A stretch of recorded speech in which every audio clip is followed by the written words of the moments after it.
nature, things of that nature, things of that nature, things of that nature, things of that nature, things of that nature, things of that nature, things of that nature, things of that nature, things of that nature, things of that nature.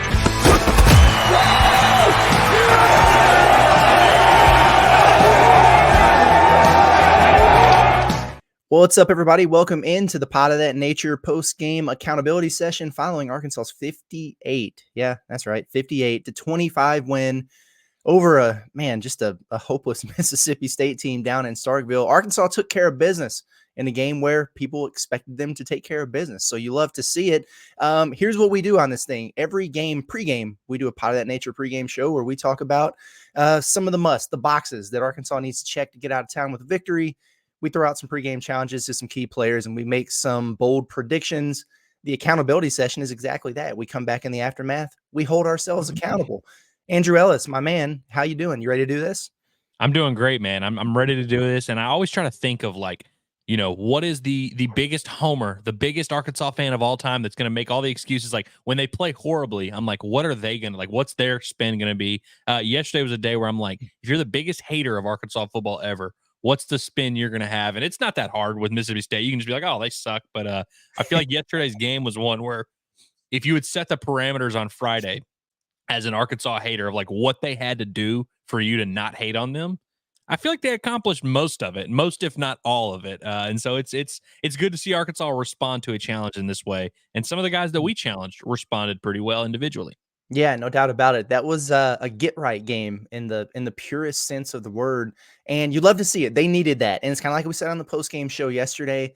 This performance, as happy as I am with it, it's not going to be a deal where I'm like, oh yeah, they're cooking now. Look out, Ole Miss or whatever. I might have felt that way anyway in this Ole Miss game, but this doesn't move the needle for me in terms of what this might look like moving forward. But I'm really, really happy with them taking care of business on the road. And I do think, to the point you made yesterday, that it gives them some confidence, a boost of confidence, especially with that sputtering offense that they needed. And maybe that can jolt them a little bit into some things. So let's get right into it. Andrew, this was interesting because, you know, we usually will kind of really get into the weeds and break down some position battles that we feel like Arkansas needs to win and just some absolute non-negotiables that they need to have. I think we can go through these pretty quickly. We thought that Arkansas should win essentially every position head to head in this game. And we really focused on them needing to establish themselves in the trenches. I feel like that was a mission accomplished for Arkansas. We said that they really needed to get off to a fast start, or at least not let Mississippi State get off to a fast start to where they could really start building some confidence in that home crowd, getting them going, those cowbells start ringing, and then you got a little bit of pressure on you. And, you get a strip sack 2 plays in, you score a couple plays later, you got the lead. It was briefly tied, and then Arkansas really, for the most part, I think, controlled this thing the rest of the way. So I don't know, man. Do you have any arguments with that, or you feel like they just kind of checked the boxes? I think they checked the boxes, and I think the one most important one I feel like was the fast start, because I think Mississippi State played like a team that was playing from behind the whole game. You could feel there's a little bit more anxiety on their sideline, and Arkansas played with the right amount of desperation where they didn't feel like they had a ton of pressure on them. But I feel like Arkansas getting off to that fast start, you get to strip sack from Landon Jackson on the opening possession, you turn it into 7 points, not 3, 7 right away. I feel like that set a huge tone. Arkansas was up 24-7 before you could even blink.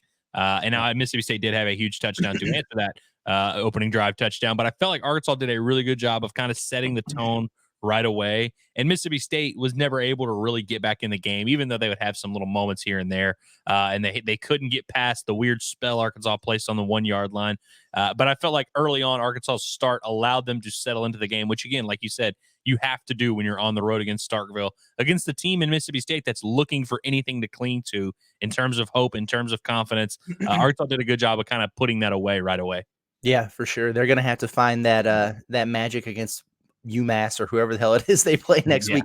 And I hope they do, man, because in all honesty, it's a tough situation they're in. We all know what happened with Mike Leach. They're still recovering from that. The Arnett experiment didn't work out. This is a real rebuild, and people say, oh, that's not really a thing anymore in the transfer portal era. It is in this case. It's going to take them a little bit of time to get this thing going. I think they got a talented young quarterback, but man, they got to get a lot better on that defense, like a lot better on that defense in terms of talent.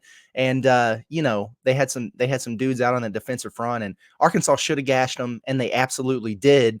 I think they could take us straight into our challenges, man, because we had a handful of them for this offense, because we thought this could be a spot where they could kind of get back to their identity, which we feel like should be, you know, a fairly dominant ground game. It's what we saw so often early in the year, and it sputtered some in SEC play, especially after that Auburn game. I don't know, man. If you take a look at it, you tell me. 359 rushing yards in this game. Average per rush 9.7 yards per carry.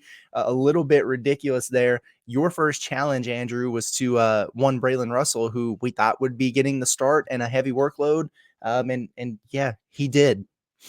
He did not hit his SARACEN prop that I saw a few people talking about, but it was 24.5 rushes or whatever. He had to like really run the ball.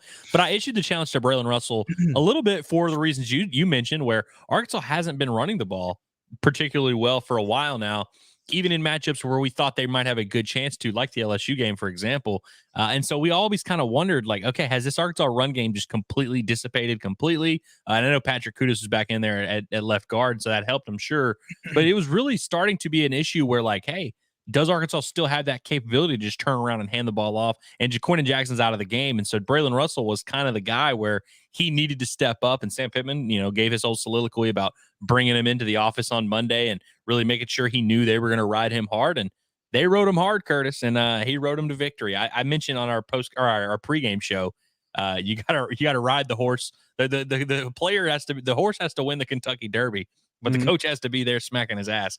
And that's what Bobby Petrino and Sam Pittman were doing with Braylon Russell. And it was awesome. 175 yards, almost had a 99-yard touchdown run, pulled a little bit of a cramp, but you love to see it. Yeah, that was awesome. It was pretty funny that breakaway run there. As soon as he burst through the hole, I was like, oh shoot, like he might actually do this. He got about 30 yards downfield, and I think it was pretty clear he was eventually going to get caught there, but good on him for legging it out. And yeah, so it took him, I think, 15 carries to get to 100, and then that one to get to 75. And it turns out, going from what would have been just, man, what a solid first career start, to wow, he really jumped off the page with that one run there. And yeah, it looked like it was more of a cramp than a hamstring pull or something like that. The way he kind of pulled up on it, I was like, oh gosh, here we go. But I think if they needed him, he probably could have got back in there. So yeah, really, really nice work from Braylon Russell. I challenged Taylon Green to head over to Auburn and get his legs and bring him to Starkville, because we haven't seen those things since. It was interesting. After the game, Sam Pittman said, which we wondered if this was the case, even though I thought he looked healthy against LSU. He was moving around fine, but Pittman said, listen, we just weren't going to run him in that game. He wasn't ready for it. And that's kind of what we thought. It wasn't whether or not he could, but it just seemed like he was hesitant, or it wasn't really a part of the plan. And he only ran 3 times. He got sacked 3 times in that game against LSU. He looked, I would say, very much back to form in this one. 8 carries, 79 yards, and a touchdown for Taylon Green. And he was back to the guy that we saw early in the season with the crazy highlight video game juke moves for that first touchdown that he had there. The Houdini acts where he was escaping pressure, running 30 yards into the backfield and still winding up finding a way to make a play downfield. He looked really, really good. Mississippi State it was like they were in quicksand, man, trying to catch him out there. Really good stuff. And that's a part of, man, when Taylon Green's able to do that with his legs, I just feel like Arkansas's offense is so much more dynamic. And it probably would have been anyway in this game against Mississippi State, but that's a really good thing to see and a good sign, I think, moving forward. Yeah, we both kind of challenged Bobby Petrino. You challenged him in the form of get Braylon Russell going, commit to that. And I kind of piggybacked off yours and said, hey, get Taylon Green's legs going. They have to find a way. So it was interesting to hear Sam Pittman say that they intentionally didn't run him against LSU, because it did, in hindsight, it definitely looked like that. And did you notice no sleeve on Taylon Green's leg in this Mississippi State game? They took the training wheels off, and boy, not that Arkansas needed it in this game necessarily, but it really made me feel good. That opening drive where he looked like Mike Vick, making the defender miss. I mean, almost ran the defender into a trap. Like, it was very funny. And his pocket movement man, he just moves freely back there in the pocket. He acts like there's no way anyone could sack him. He plays like a video game character, and he's really fun to watch when he has it going. And this Arkansas offense just has a different dimension to it when Taylor Green's legs are involved. And hell, Taylor Green was the man of the hour in the Arkansas game.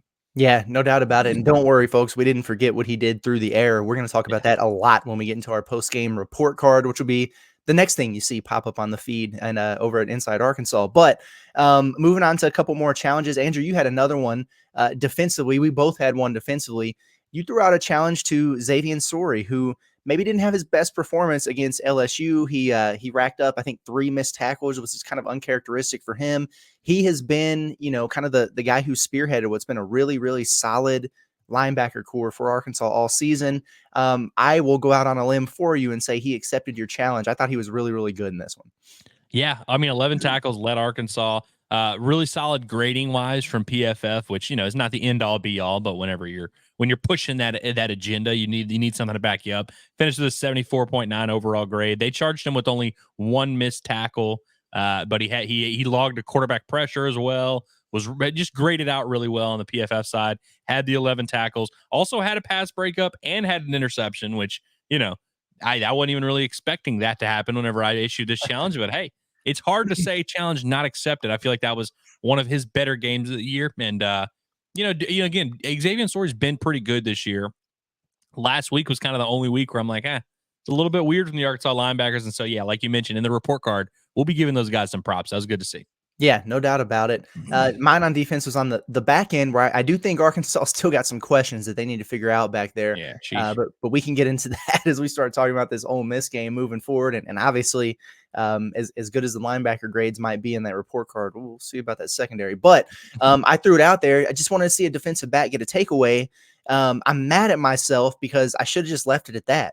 These challenges are easier if you're a little bit broad on it. But then I eventually said, nah, I gotta assign this challenge to a specific player. I'm gonna go with Captain Cuddy, Marquise Robinson.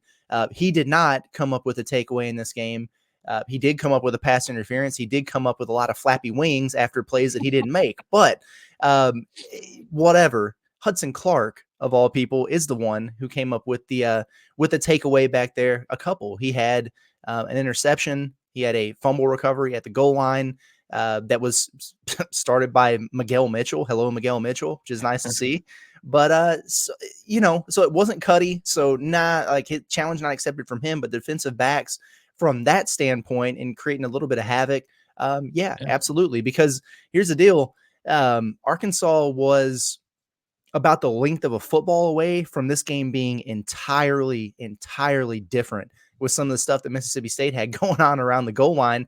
But in credit to Arkansas, when they really needed to stiffen up, pause for lack of a better term, they did that around the goal line, came up with some key stops, some reviews that went their way that, maybe some of them should have, maybe some of them shouldn't have, whatever. And then just honestly, Mississippi State being a bad football team and not being able to execute and finish what they needed to finish, you wind up winning by 33 in a game that very, very easily could have been a little bit closer. But yeah, so defensive back takeaway, sure. Cuddy, nah. The other challenge I just threw it out there right at the end. I remember it was just Arkansas, no funny business, man. No funny business in this one. They got off to a great start. I'm going to say they accepted this challenge, but they got off to a great start, immediately gave up the big play that tied the game.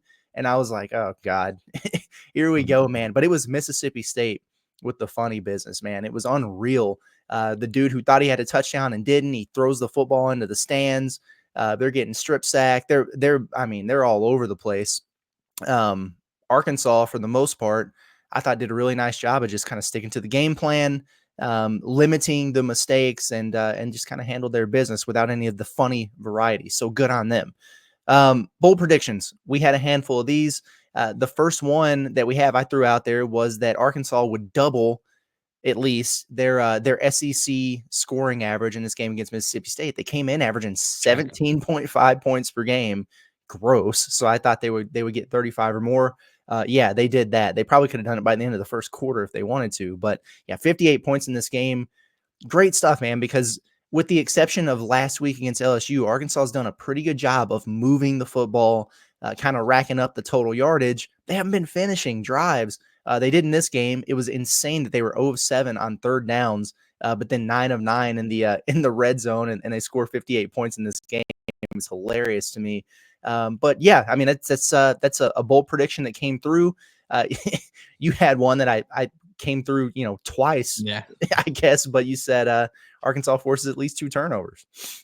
I liked what you said, because you said Taylon Green was going to have 2 turnovers, but Arkansas would have 3. I don't think Taylon, he had the 1, right? Well, I'm not mad about it, but yeah, he had the 1 interception, which it's funny because the turnover he did have probably wasn't his fault because Andrew Armstrong got tangled up on the route. He fell down. But then he also was just holding the football out there recklessly on his inside hand and got stripped on a run, but then he fell on it. It's like the fumble that was his fault, he landed on. The interception that was not is what happened. But yeah, I almost nailed that one, but just 1 turnover for Arkansas, or for Taylon Green, and Jesus, 5 takeaways for the Razorback defense. How about that? Yeah, I asked for 2 turnovers and I sold them short by 3. You called for 35 points and you sold them short by 3 scores. By 3 touchdowns, man. you know? We got to stop sleeping on these dudes. Well, We're it's fading funny. the Hogs. With our bold predictions, we're either like too specific and too bold, or we do some of the vague ones. Yeah. Like I remember one time I was like, any receiver other than Andrew Armstrong will do something good. And I was like, oh, see, but I felt like we did a decent job of towing that line in this one. Because I mean, like you said, Arkansas had not scored more than 24 in an SEC game. Calling for 35 seemed kind of bold, but now you watch the game play out and you're like, oh, there you go. So I like the turnovers, forced the 2. Maybe should have pumped it up a little bit, but Arkansas hadn't had a turnover in almost a month since that Auburn game when they had 5. Yeah. Again, they just come in bunches for this team. So maybe I should have saw that coming and called for 3 or 4 turnovers. So I would have looked a little bit smarter. But Curtis, I loved the plucky attitude you had when you went with your touchdown bold prediction. Man. Luke Haz and Tyrone Broden both to get in the end zone. Curtis, you were like this. You were about a foot away from that being a reality. I know. For a couple reasons. What I should have said is 2 touchdowns between Luke Haz and Tyrone Broden. Would have nailed it because Luke has had a couple. And then, yes, you're 100% right because I think it was either in the second or third quarter, but just a ball that only Tyrone Broden would have been able to get to at 6'7", back corner of the end zone. He had his chance back there. Yeah. It was just a little bit off the mark, and that was his opportunity. And also he had the big gain where it wound up getting called back because he wasn't on the line of scrimmage or whatever. But when he caught that pass for a second there, I thought he was going to break loose and get a long one. So a couple opportunities where I was like, maybe I nailed it. Not quite. But man, it was really, really great to see Luke Haz get involved in this operation. We've been waiting impatiently for that to happen. 4 receptions, 59 yards, 2 touchdowns. And then they were just out of the graciousness of their heart. They gave 2 of the other touchdown receptions to Andreas Postgame, which I don't know that I had on my bingo card at all. But really good stuff to see from Luke Haz. And then Broden, hey, listen, this is a dude who was going weeks with a half dozen or more targets and maybe getting 1 reception if he's lucky. Had a handful against LSU, and then in this game, 2 for 33. He's getting involved more regularly. Which doesn't include the long one that he had that got called back, of course. So exactly, yeah. So he's starting to come around a little bit, which is definitely a positive sign. Taylon Green's starting to spray that thing around a little bit more, and yeah, I mean, not too bad. Not quite on the bold prediction, I wish, but I tell you, if there were ever a bold prediction that was just nailed in every sense of the term, it was your red zone, man. Unreal. I called for Arkansas to go perfect, and I also did clarify where I'm like, it's not going to be touchdowns every time. Yep. I think I was like, yeah, maybe 1, maybe 2 field goals. They ended up kicking 3 red zone field goals, if I'm not mistaken. But they had 6 red zone touchdowns. So, like, I don't think anyone's going to complain. Arkansas comes away with 51 points on 9 red zone trips. Wow. Getting to the red zone 9 times is a lot more notable, I would say. But yes, still, Arkansas did not turn the ball over in the red zone, didn't have any funny business, as we like to say. And they also came up with some massive red zone stops on defense, which is not what I was referencing. Now, Curtis, here's what's crazy about this. So we nailed that prediction. We nailed the turnover one, nailed the points one. You called for a Tyrone Broden touchdown, and everyone on the team except Tyrone Broden caught a touchdown. Yes. I called for a 50-yard touchdown from a Razorback, and they scored a touchdown from like all of them were in the red zone. Like literally none of them were deep plays. They had a few big plays. You get the Braylon Russell, the Tyrone Broden, Armstrong had a huge reception, but none of them were touchdowns. So Arkansas had a few 50-yard plays, but not 50-yard touchdowns. I don't know how that happened. I don't know how Broden didn't end up in the end zone if Posky and Haz are going to combine for 4, but it's neither here nor there. I think overall the decent effort. Yeah. How about Bobby Petrino just dialing up the blast from the past with Talon and Luke Haz there early in the game? That Chris was Gregg play. Oh man, yeah, that hit hard in the old feels, man. That was awesome. Okay, well that does it. We made it through the accountability session. This is one where we didn't look like complete idiots or jackasses, and sometimes we do after these. So this was nice. I feel good about it, and it's funny because I feel like the ones where we do really well, we get through them pretty quick like we did on this one. It's the ones where we really struggle, where it goes a little bit longer because it's almost like we got to justify what we said beforehand. Like, let me give you some context here. We're making our case. Well, if you think about it. No, you don't have to think about it. We told them to score and they did it. Exactly. That's exactly right. All right, folks, we're going to get out of here. Appreciate you guys for tuning in as always, but we're going to get this thing pushed out on YouTube, and then we're going to get the report card done and get that out to you as well. Appreciate everybody for tuning in as always. For Andrew Ellis, this has been Curtis Wilkerson with Inside Arkansas and the Pod of That Nature. We will catch you guys very, very shortly.